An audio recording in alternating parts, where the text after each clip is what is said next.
Okay, next we want to take a look at snippets. You'll see over here on the right that we have this snippets panel. And there are several snippets. And what a snippet is just a chunk of code that you can put inside of your pages. So we have HTML snippets here. So, and they're all listed out. You can read what they are.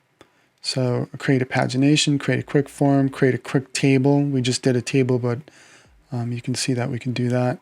Create a sitemap, meta tags, text boxes, etc. So the way that you would use this, if I'm in my source code, and I'll just go to somewhere where I can add this. So let's say at the bottom of the table, if I hit the return key, and I wanted to insert something like this quick table. So if I were to click here and then double click, it adds that quick table, and you can see what that looks like. So it adds a table row with a table head, and it adds a few rows. And I'm just going to undo that. There are also in CSS snippets, we have a bunch of CSS, center a background image, center a website's content. We have a couple of resets here, an HTML reset, Eric Meyer reset. So there's a couple of those. And what reset does is kind of like what we did with the star selector and making all the padding and the margins 0. There's a fixed footer, HTML print page breaks, print URL, style and HR tag, right? And where you would put these is if in your style sheet. So if I were in my style sheet, I go down the line here. Let's say that I do want to style any HR tag that's on the page. I just double click right here and it gives me the style. So it makes it 3 pixels with a dashed look in this color, and it has a background of that. Again, I'll undo that.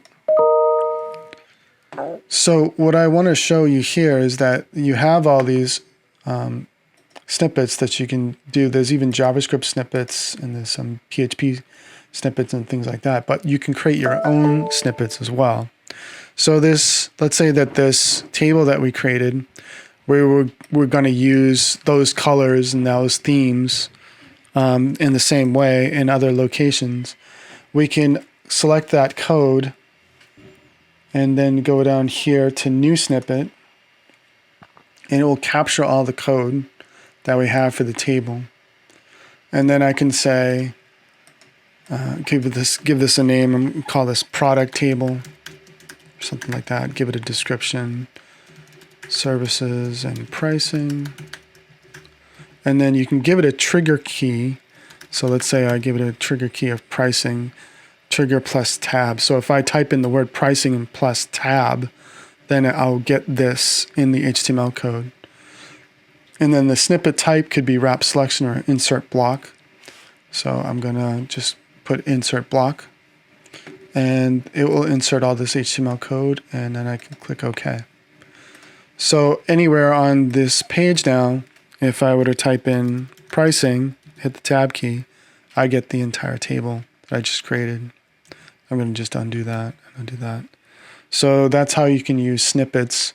You can explore the ones that are already here. You can create your own,